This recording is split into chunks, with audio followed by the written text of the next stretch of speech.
Tonight's movie review is unbelievable, super cool, outrageous, and amazing, phenomenal, fantastic, so incredible. Woohoo! It all starts now on Stay Tuned.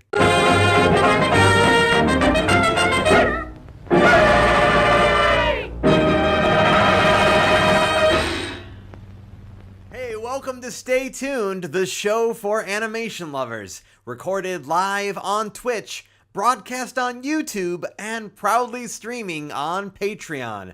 Coming to you from Austin, Texas, I'm your host, Phil Machi. Thank you so much for joining me this evening. The Bricks are back in theaters, and I'm joining them there with my first impressions review of the Lego Movie 2, the second part. Get it? It's a sequel, so that's why it's second, and then part refers to individual Lego pieces. Anyway, all that, and you'll have a chance to share your thoughts, questions, and opinions with me for a live Q&A after the show.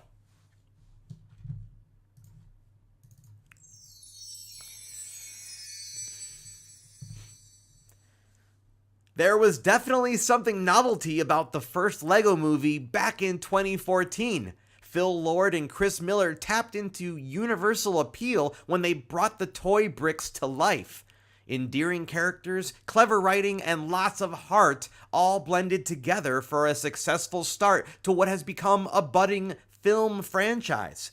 This is, of course, in addition to the already decades-long success story that is the Lego construction toys. But we're not here to talk about the spin-off movies, animated series, or video games. Nope, it's sequel time once again here on Stay Tuned, and I'm about to deconstruct this latest entry into the playful film franchise in just a few moments. But first, this. Toys have an undeniable charm. They seem to instantly evoke a sense of joy and fun possibilities. Lego bricks are no exception with their bright colors and seemingly infinite themes. That's why for years, fan-made films have circled the internet featuring their own stop-motion Lego creations. And that was the jumping-off point which inspired the first Lego Movie. Yet, despite all the shorts, an ever-increasing video game line, and direct-to-video films, 2014 marked the first big-screen Lego-inspired film. It blended quirky comedy, a story of a father and son, and, of course, animated Lego brick characters. What do all these media adaptations have in common? Animated toys that take themselves very seriously, while still reminding us that they are actually just toys. Across a seemingly endless array of intellectual properties and themes, somehow it all came together in one massive universe. The artistic mission here was to show how kids play with all their toys together and not to cheat. And by that I mean everything from the explosions to the shifting waves of water was designed to appear as if it was all built from Legos. Part of what made that first movie so charming was how the concept was pushed further using a combination of stop motion with real Lego toys, CG animation, and live-action elements. When it comes to sequels, reaching an already established bar of excellence is always risky. Repeating something that worked once can just as easily generate an unimpressed audience reaction a second time. For the second time. There's a built-in desire to compare, and the success usually comes down to the story. You don't see too many animated sequels where the quality of animation was the thing that let everyone down. What I love about the Lego Movie 2 is how Phil Lord and Chris Miller honed in on the themes that worked so well the first time. Like, how does playtime appear in our imaginations versus when you step back and literally just watch a person playing with toys? Because really, that's the brilliance of the underlying story here between brother Finn and sister Bianca, who are fighting over sharing their toys, in this case, Legos. But ultimately, it's not even about the toys themselves. Bianca just wants to have fun and connect with her big bro. She tried to meet him halfway, and when that didn't work, bickering led to taking, which naturally led to an apocalypse in the basement. We've all been there, am I right? Maybe not if you were an only child, okay, fine, but surely when making friends outside your home, and if you don't have any friends and can't relate to what it's like to have to share your toys, allow me to fill you in. It's one of the earliest lessons we learn as people, and if you haven't learned it, well, I don't know what to tell you other than you should watch the Lego Movie 2 and witness an excellent example of what I'm trying to say here. Admittedly, this film's story struck a chord with me, since I remember all too well playing and quarreling with my own younger sister growing up. And of course, I had my own favorite Lego sets, which for me were the Pirates and Castle sets. In the Lego Movie 2, we discovered that since the first movie, in Bricksburg, where everything was once awesome, things are now not. You may recall our main Lego protagonists, Emmett and Lucy. Emmett, our happy-go-lucky regular guy turned master builder, and Lucy, the strong-willed hero who stole his heart. Well, apparently Lucy wants Emmett to act more mature and not be quite so obnoxiously optimistic. What's got Lucy so down? Well, after the events of the first movie, an alien attack came in the form of Duplo construction toys. In case you didn't know, Duplo bricks are bigger Legos for an even younger age range. Think 5 and below. And this is what inspired one of the funniest casting choices of the film. Most of the Duplo aliens sound like toddlers. Trust me, hearing a toddler's voice deliver lines is just plain hilarious, especially when the dialogue is more sophisticated. To appease the alien menace, Emmett, voiced by Chris Pratt, builds a heart and presents it as a peace offering. The Duplo aliens are fascinated, and one of them even eats the thing, before demanding more. Lucy, voiced by Elizabeth Banks, takes defensive measures and a massive fight ensues, turning Bricksburg into a post-apocalyptic ruin appropriately called Apocalypseburg. Again, all of this, in fact, the entire movie, is one big metaphor for a playfully literal translation of continued sibling rivalry in the real world between Finn. Between Finn. Oh no, I lost my place. Oh no. Okay. Well, that's always fun when that happens. Between Finn and Bianca. Whew. All right. Here we go. Normally, I don't love when the fourth wall is broken, but again, that's part of the fun with the Lego movies. The story acknowledges that we're watching the actions of toys. It takes those actions seriously in the moment, sure, but it does so tongue-in-cheek, with examples like a toy getting dropped and forgotten under furniture being the same as spending years in a lost wasteland. Speaking of years after the struggle with Duplo, Lucy and friends are visited by the leader of the Duplo army. They're presented with an offer to have the leader of Apocalypseburg marry Queen Watevrawanabe, played by Tiffany Haddish. This isn't an ordinary human-shaped Lego character, though. The Queen is a shape-shifting mishmash collection of various bricks. She can be a rocket ship, or an octopus, or, whatever she wants to be. Our Lego friends, except Emmett, are then captured by the aliens. It's up to Emmett to fly all the way to the Sistar system via the Stairgate and rescue them all. Translation: Finn goes upstairs with a Lego spaceship in hand to deal with his sister up in her room. Emmett's ship, on near collision course with an asteroid, is saved by Rex Dangervest, also played by Chris Pratt. The ultimate example of macho hero guy and just the role model Emmett feels he needs to prove his maturity to Lucy. I mean, come on, his name is Rex and he has velociraptors as pets, for crying out loud. And can we just stop for a moment to appreciate that we get Lego velociraptors accompanying Chris Pratt after his live-action raptor trainer Jurassic World antics? Anyway, as if saving Lucy and company wasn't already a lot for Emmett to take in, he also had a premonition of some new cataclysmic event called Armamageddon. Yikes! Meanwhile, Lucy wants nothing more than to leave the strangely musical Sistar system in her typical kick-butt action hero way. But Queen Whatever Wanabe has other plans, even though she's totally not evil. These non-diabolical plans entail the Queen wanting to marry Batman on top of a giant temple. Another bump in the road happens when the Queen separates all our heroes with the aid of an incredibly catchy pop song called Catchy Song.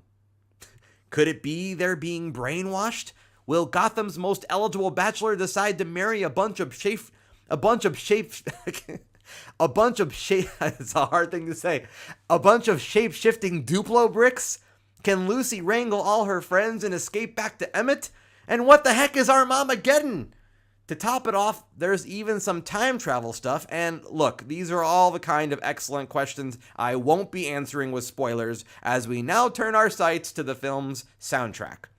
Mark Mothersbaugh returns to score the film, but there is also a 10-song soundtrack sure to make you grin. Among those tunes would be my personal favorite entitled Not Evil, in which Queen Whatever Wanabe gleefully sings about how evil she isn't. Throughout the film, the characters are aware that singing is taking place, and Lucy is especially not impressed. Naturally, the ultra-catchy song Everything is Awesome from the first film makes a few reprisals, but this sequel has another earworm up its sleeve with Catchy Song, featuring the lyrics, "This song's gonna get stuck inside your head," and that's pretty much the entire chorus. I'm not kidding when I say it actually works. I've also got to mention the awesome collaboration between Beck, The Lonely Island, and Robin with Super Cool. This fun and also catchy pop song plays over the ending credits and celebrates how enjoyable reading the credits is. And I have to give a shout out to the song Gotham City Guys, in which the Queen uses reverse psychology on Batman to try and convince him to marry her. Not only is this yet another catchy song, but the lyrics have some funny nods to the various actors who've played Batman through the years. While not all of the film's animation uses stop motion, Animal Logic, the animation company behind the CG bits, does an excellent job making everything feel real, particularly when switching between the two worlds. And by that I mean the Lego world where everything is make-believe, and the real world in which we see live-action people playing with toys. They did this by studying how actual Lego toys wear and tear over time, and even how tiny spaces prevent some pieces from fitting together too perfectly. The visible plastic seams, the subtle textures on the bricks themselves, these details go a long way making these movies filled with truly enjoyable eye candy. Some of the most fun moments were spent watching Lego characters desperately try to move themselves and then seeing the tiny toys shift about a half inch off the ground. With as ridiculous a story as is presented here, seeing the Legos interact with their real-world environment grounds the film for that extra touch of believability. Is it fun? Yes. But is it ridiculous? Also yes, in the best possible way. The Lego Movie 2 is one of those movies where the sequel feels appropriate. I think the key to a solid sequel is creating a story that doesn't act like it needs to outdo itself, but rather matches the already established tone and merely continues the story with similar energy. Existing characters and their relationships were further developed, themes expanded upon, and with them, the surrounding world. We get to meet new characters without feeling contrived, all the while honoring the Lego brand. There are fun new songs, new settings, and like the first movie, it all ties back into real-world family dynamics. Watching these animated toys go through their larger-than-life adventures is certainly entertaining, but equally so is the writing. There's a lot for kids to enjoy, but it also features sophisticated enough humor for adults without being an innuendo fest. It all makes for a movie-going experience any age can enjoy, which I think is the best approach to family films. Okay, so it may not have the shiny new brick feel that the original Lego Movie boasted, but without a doubt, this is a fun movie, as most critics agree. It's still in theaters too, and after 24 days has surpassed the $90 million mark. This puts the performance on track to surpass its budget, but it's trailing behind the 2014 Lego Movie and Lego Batman by comparison. Time will tell if it has legs to stand and walk on in the to stand on and walk in the weeks ahead to bring in the kind of returns Warner Brothers is looking for. Either way, still waiting in the wings is a Lego Batman sequel and racing-themed movie, The Billion Brick Race. If you're looking for clever laughs, bouncy music, and a few surprises along the way, check out the second part before it leaves theaters. I'm giving the Lego Movie 2 8.5 out of 10 spare parts.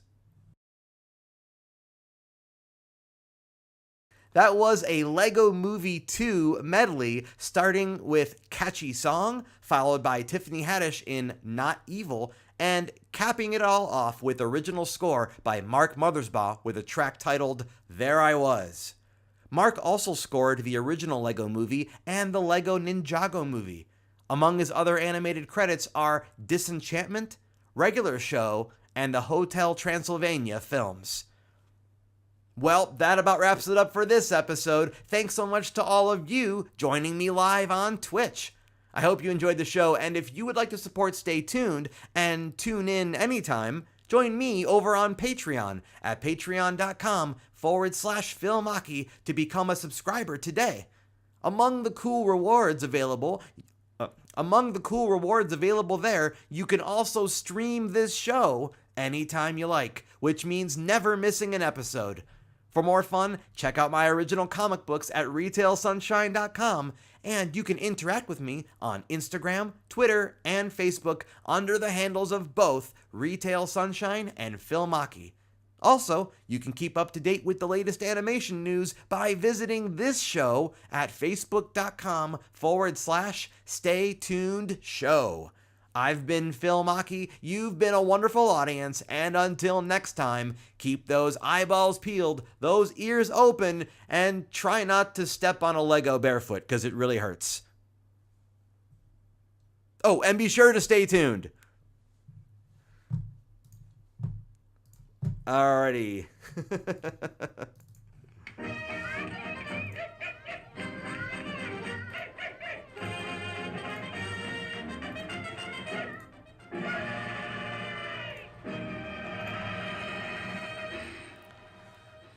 Ooh, there were some tongue twisters. There were some tongue twisters there. I was having some issues getting through that one. Holy cow. Hey, thanks for the hair and beard compliment. I appreciate it. Cool. Thanks, everybody. Thank you for being here. You know what? I really did enjoy the movie. I really did. Hey there, Captain Phillips. I don't know who you are, but hi there. Welcome to the after party. Lots of tongue twisters in this episode. Thank you guys for being here. I know I wasn't here last week, because of the Oscars.